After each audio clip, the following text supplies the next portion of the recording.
So I think this is a good example of how media propaganda works in the Western world.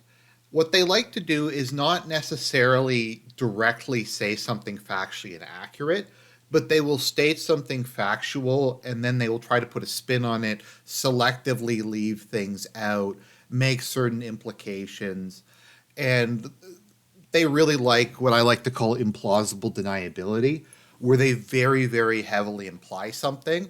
But if you call them on it, then they'll like do some legalist thing where they'll say, well, technically we had this qualifier word somewhere. And it's very obvious what the intention of the article was and what they were trying to imply was. But because they left themselves this weaselly way out, they can say that you're crazy or you're paranoid or you're putting words in their mouth or you're trying to be a mind reader or something like that. And that's generally speaking how they operate. So we have Newsweek here once again, a defender of American freedom from the fascism of Donald Trump. It's not the Washington Post, I guess. We don't have to endure the giant democracy dies in darkness banner while we're going through this. But let's say what they have to say about Gonzalo Lira. I'm sure they're going to cover this in an objective fashion. They're going to be the defenders of free speech and American individual rights, as they always been throughout the Trump presidency and throughout George Bush Jr. Gonzalo Lira, a 55-year-old Chilean American who was imprisoned in Ukraine after allegedly spreading Russian propaganda. I guess we at least have an allegedly there. I don't think he was ever actually convicted of a crime. Then violating bail conditions has died in a Ukraine jail. So they're going to bring this up multiple times that he was in jail because he violated bail conditions, the sacred institution of bail. I mean, the fact that they put him into a labor camp and he died, doesn't that kind of justify the fact that he like was right to violate jail conditions? Is this the new like what we're gonna go for? That Newsweek is stating that if someone violates bail conditions, the state is within its right to kill them. I mean, in some in some places, I don't even think they have cash bail anymore. I think they just let people out on bail. I would not be surprised to go through and see that these people supported giving bail to people on like first degree murder charges, but the sacred institution of bail was violated. And because of that, Gonzalo Lira deserved his death. And they will reinforce this later on. Posting on X, formerly Twitter, conservative social media personality Tucker Carlson said that he had been informed by Lira's father. Speaking to Newsweek, a State Department official confirmed the death of a U.S. citizen, so they did know about it. Like, once again, we have footage of press conferences. Elon Musk tweeted about this, Tucker Carlson tweeted about this. So they knew, like, they're saying, yeah, we knew he was in jail. We didn't do anything. Speaking to Newsweek, a State Department official confirmed the death of a U.S. citizen in Ukraine and offered their sincerest condolences to the family on their loss. Well, you're not sincere, you have slurs, because you actively did nothing. The cause of Lira's death has not been confirmed. Okay, well, it's not been confirmed, but it's very obvious that he died of medical complications with having to do forced labor. Lira was formerly a pickup artist, we have to smear him, who posted videos to YouTube under the name Coach Red Pill. He was living in Kharkov when the Russian military launched a full-scale invasion of Ukraine in February 2022. Lira gained a following by posting content online hostile to the Ukrainian government. Oh no. And it's President Vladimir Zelensky. Lira baselessly. I always like in these articles how they issue value judgments on things that were not like proven one way or another. It's like they say like Trump's fake claims of ethics in video game journalism, while like the cases were ongoing. Like they don't report it like his claims or his disputed claims. They just say objectively it's fake. And like in this case, they don't say his contested claims or his controversial claims. They say baseless claims. So, yeah. I described the Russian operation as one of the most brilliant military invasions in military history. Like what is the context of this? It's just like, haha, the narrative is Russia lost 99% of its pre-invasion army. Russia's losing this war, even though we've snaked on Ukraine in the past and said that they're losing. But we're going to snake on the anti-Ukraine side today. So he said something dumb that the implication here is that he's a clown and he deserved what he got. And people will say, Argent, you're being paranoid. You're reading too much into it. I mean, we've covered these F-slurs so many times on this show, on this channel, that I think it's pretty obvious where they're going with this one. In my opinion, that's what they're doing. Lira was arrested by Ukraine's internal security agency, the SBU, on May 1st, before being released on bail. Lira subsequently released a video saying he was going to try to leave the country before being rearrested for allegedly breaking his bail conditions. We get that allegedly here. This means that if they get called on it, they can say we said allegedly. But the sacred act of breaking bail, the foundation of the Western legal system, he was in jail and he was tortured and then he was given bail. So like, I guess if, and because we have to bring up the Holocaust because everything has to involve the Holocaust because they're saying that Putin is Putler and it's going to be the Holocaust.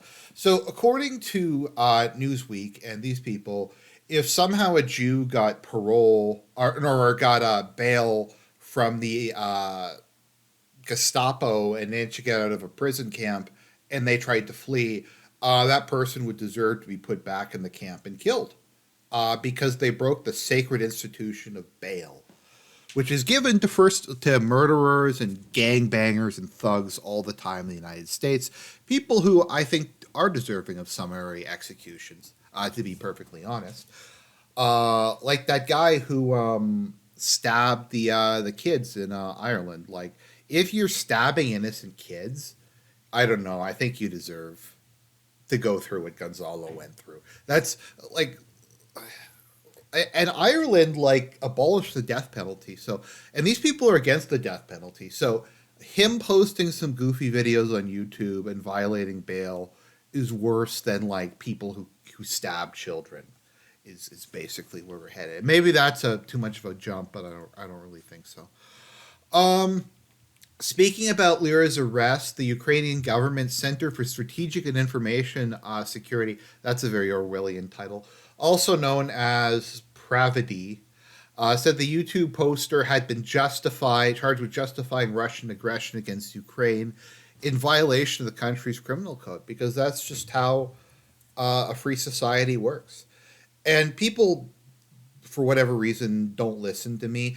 I personally don't have an issue with a country arresting people who are actively trying to subvert it, particularly during an emergency. My issue is that the German people and the Europeans and us in North America are being asked to spend hundreds of billions of dollars and to destroy their economy on the lie that Ukraine is some sort of liberal democracy that's a free society compared to Russia. Specifically, Lira had justified the Russian attacks by falsely claiming the Ukrainian government was a neo-Nazi regime. See, they're not saying it's false. The Ukrainian intelligence services is, because that's what we do in Western journalism. We just copy paste what a shady third world secret police service says us. It's a neo-Nazi regime and denied massacres of civilian Ukrainians by Russian invaders in Bucha and other cities. You know, I'm sure there was no massacres of civilians in Donbass. That never happened. The Russians have maybe killed 10,000 people have maybe died in the last 2 years. Like at least 2 times that many have been killed by Israel in like the last 2 months in a much smaller area. But I'm sure they deny that. I'm sure they deny that. Let's see here. So the bodies of 410 civilians have been recovered from Bucha, a town on the outskirts of Kiev. It's just, I don't really get how this is relevant. Are we going to talk about the claims of genocide in like Donbass? Like, I was very skeptical about this for a while, but then I started reading recently that they're still using artillery shells to attack Donetsk city, and I'm like, you guys are out of artillery shells.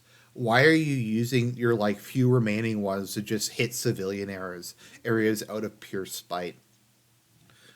We have official data confirming 422 civilian deaths. Posting on X, formerly Twitter in July, Lira said he was arrested for my YouTube videos. I mean, he was. Adding, my crime was making videos critical of the West and their proxy regime in Kiev and how they are destroying Ukraine. Lira added he was tortured in prison by other inmates, which saw him beaten and sleep deprived with his arms twisted the wrong way or at the shoulder. I mean, how often do we hear about how shitty conditions are in Russian prisons, in Eastern European prisons? We hear about this constantly as like a way to slander them. And don't get me wrong, I'm sure they are shit. Like, I'm sure that the prison system in Ukraine is horrendous. The prison system in Russia is horrendous. These are some of the worst prison systems in the world. Probably not as bad as Brazil's, but yeah, I'm sure that happened. Now, I have maybe kind of a controversial, unusual take. I actually am generally speaking unsupportive of prison because I think it's cruel and unusual punishment, and it is a rape cage. And a lot of the people who are against the death penalty will say, "Well, it's good that it's a rape cage because they're punished more than if you just execute them." But I'm kind of against prison. I think if people are that much of a threat to society, they should just be shot. To be honest, if they're like a drug dealer or something. These allegations were strenuously denied by Sarah Ashton Creo, whoever that is, a former American journalist who became a sergeant in the Ukrainian army. In an interview with Business Insider, in an effort to gain sympathy, Gonzalo Lira made up allegations of abuse and torture. As someone who spoke to him shortly after he was returned to custody, it was clear that he was in good health and treated extremely fairly by the state security services. But he somehow died of ill health, like 4 months afterwards. I guess like in July his health was okay, and then all these other health problems suddenly like mysteriously developed in November and December. It was all fake. It was all fake news, but he somehow died of complications related to it. When asked about Lira's death, a state spokesperson said that they could confirm the death of a U.S. citizen in Ukraine. We have no further comment out of respect to the. Okay, let's see here. We offer our sincerest condolences to the family on their loss. We stand ready to provide all appropriate consular assistance. Fuck you. You didn't provide shit. You did nothing to get Gonzalo out. You could have just called them. Once again, it's like this, we couldn't do anything. And as I pointed out many times, the prison guards were probably paid by the U.S. because the Ukrainian budget is dependent upon foreign aid money. Like a majority of it is either American or European money. So as I said in my previous video, it's not the first time that the German government has funded forced labor camps where they send people who disagree with the ruling regime and work them to death until they die of infectious diseases, and it probably won't be the last. Gonzalo Lira being held for the crime of criticizing the Zelensky and Biden governments. Gonzalo Lira was an American citizen, but the Biden administration clearly supported his imprisonment and torture. That's objectively true. Predicted his son would be killed, but he's insane. He was paranoid. I'm sure these people said he was paranoid. Let's see here. Russian troops have spent the past couple of months trying to capture the eastern Ukrainian city of Avdiivka with heavy casualties on both sides. I don't understand how this relates. They've launched a number of drone and missile attacks on Ukrainian towns and cities, including one on December 29th. Newsweek has been unable to confirm the figure. What does this have to do with anything? Like, it's just, we're just going to throw that in there. So, once again, the U.S. government, as I've said, these people in the elite, be they in the media, be they in the government, they have a deep personal hatred of you, the average person, and they will take every opportunity to throw you under the bus to leave you in conditions like this. As I've said many times, and people will probably ignore it once again, what Gonzalo Lira did was intensely stupid. I'm not going to deny that. It was stupid. He should have left or at least kept his head down. But did he really deserve to die of double pneumonia in a Ukrainian prison camp, in a literal gulag? I don't really think so. I think as stupid as he was entitled to protections as a U.S. citizen. Once again, this wasn't North Korea. This wasn't Afghanistan. This was a country whose entire existence is predicated on gibs from the United States. But they couldn't pick up the phone. The State Department's like, yeah, we knew about it the whole time. We just told him to fuck off and left him to his fate. So that is Newsweek. Newsweek once again. I want you to remember all of these people, and just remember, if they ever try to claim innocent or they ever try to say we didn't do something, this is the kind of stuff that they got up to, and it's very obvious.